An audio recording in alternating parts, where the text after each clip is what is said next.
Anyways, like I was saying, the Most High didn't have the children of Israel to go into bondage and or slavery for your consumption, Esau, for you to destroy them. You have laid waste. You have done unspeakable acts and things. Verse 13 of Ezekiel 35.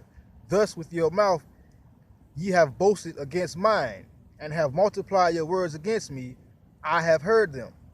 Thus said the Lord Yahweh, when the whole earth rejoices, I will make thee desolate. As thou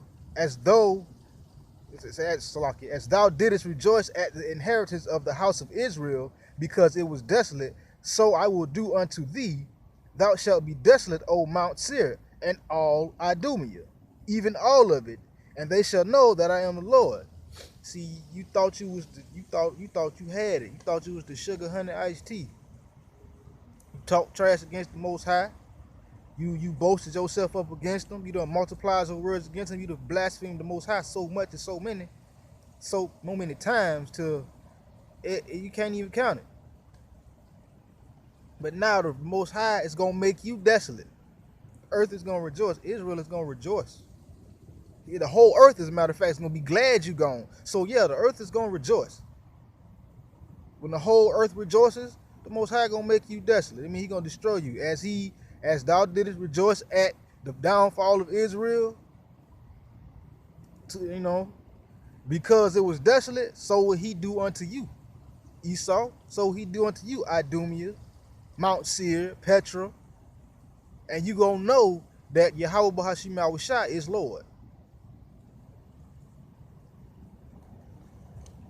This is Ezekiel chapter 36, verse 5. It says, therefore,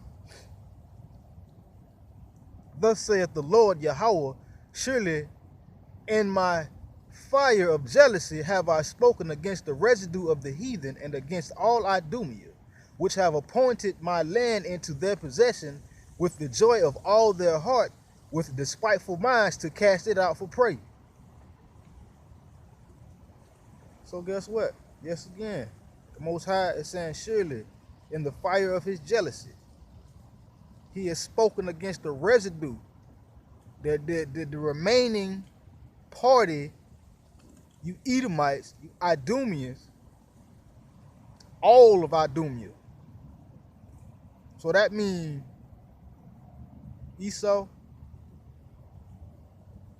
you have nowhere to go, you have nowhere to hide. This is prophecy. Just like in the days of old, it is in these days as well. So I mean, the Most High is telling you, your time is up. You will be destroyed.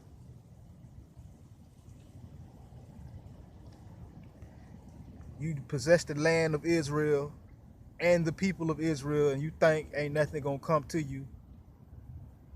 The Most High, he damaged you back in the days of old, Esau, and this time he gonna damage you not self, he gonna damage you to the point of destruction, utter destruction.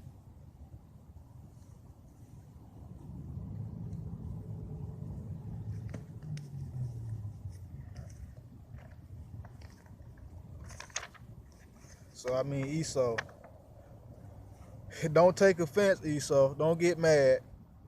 It's just prophecy. Our next book is First Maccabees chapter 5, verse 3. Just that one little verse. And then Judas.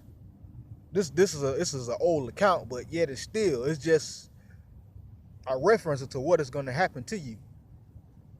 It says, then Judas fought against the children of Esau in Idumea at Arbatine, because they besieged Israel, and he gave them a great overthrow, and abated their courage, and took their spoils. This right here, yet again, this is an account, just a small verse of Judas Maccabees, when you Edomites, or you Idumeans, or you Chaldeans, Bosrians, whatever you want to call yourself, or whatever you can be called according to the scriptures, you went into Israel and you besieged Israel. You went in there and touched something you weren't supposed to touch. And the Most High raised up Judas Maccabees to put his foot in y'all ass, quite literally.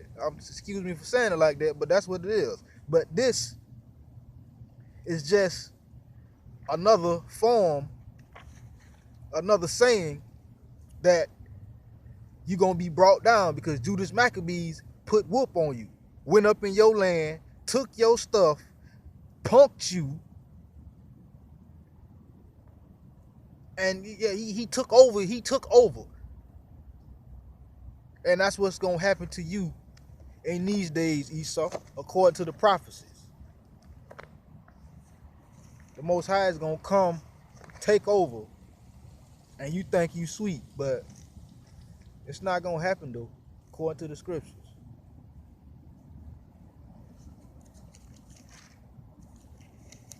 But yeah, but anyways, like I said, Esau, Idumean, Edom, Chaldean, whichever one you want to be called by, I prefer to be called by.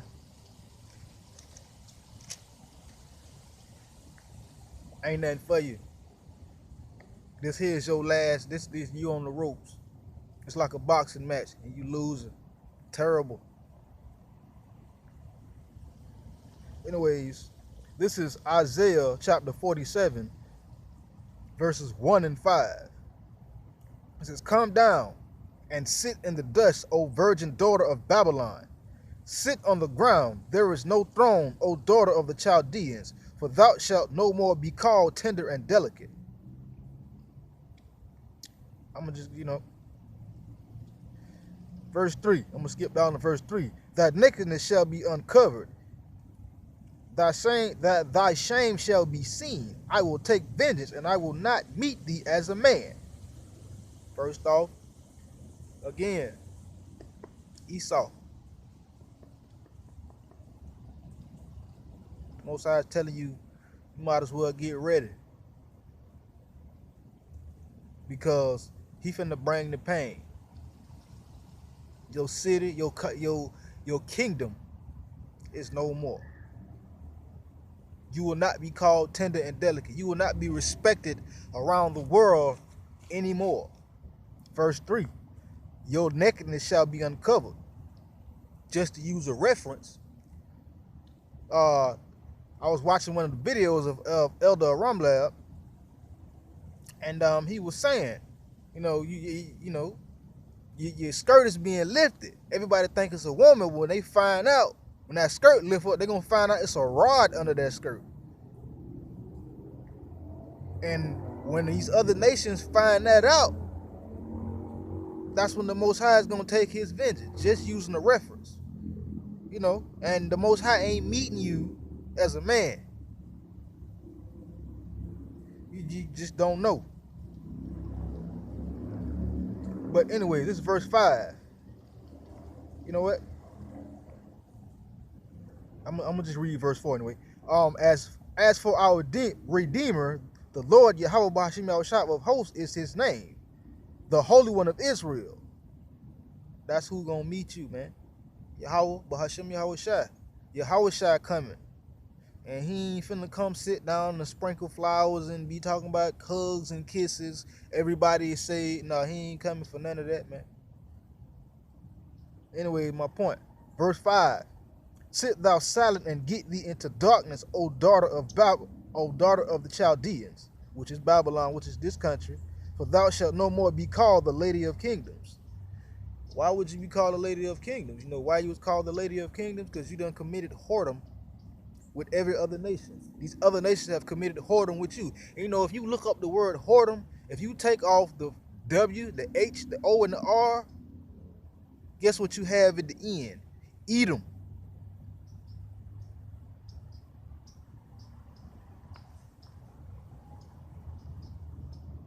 "And you shall no more be called the Lady of Kingdoms."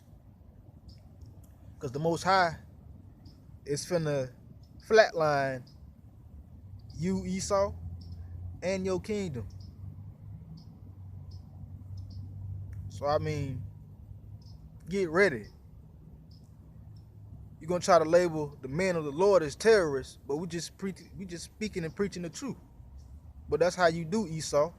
You backwards. A terrorist is someone who spreads truth. But y'all the real terrorists. Y'all terrorized the whole world, Esau. And according to the scriptures, you got bust up one time before. And you're going to get bust up again. This is my last chapter. This is Isaiah chapter 48, verse 14. It says, all ye assemble yourselves, and hear, which among them hath declared these things. The Lord Yahweh, Bahashim Yahushai, hath loved him. He will do his pleasure on Babylon, and his arm shall be on the Chaldeans.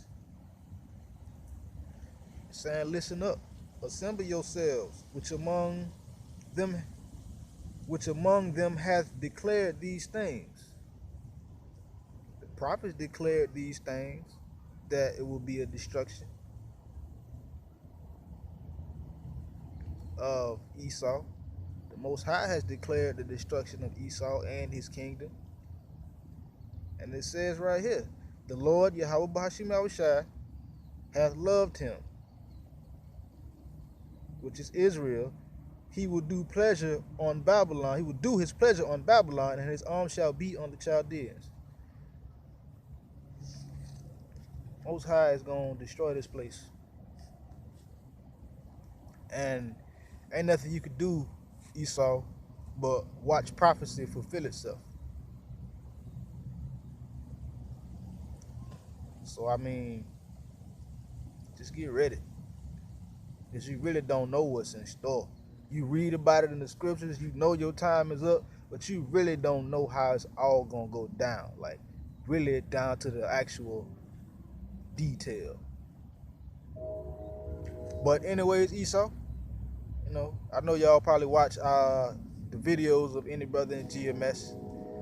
And if you're watching this video, don't be offended, be afraid. And Esau is prophecy. Shalom.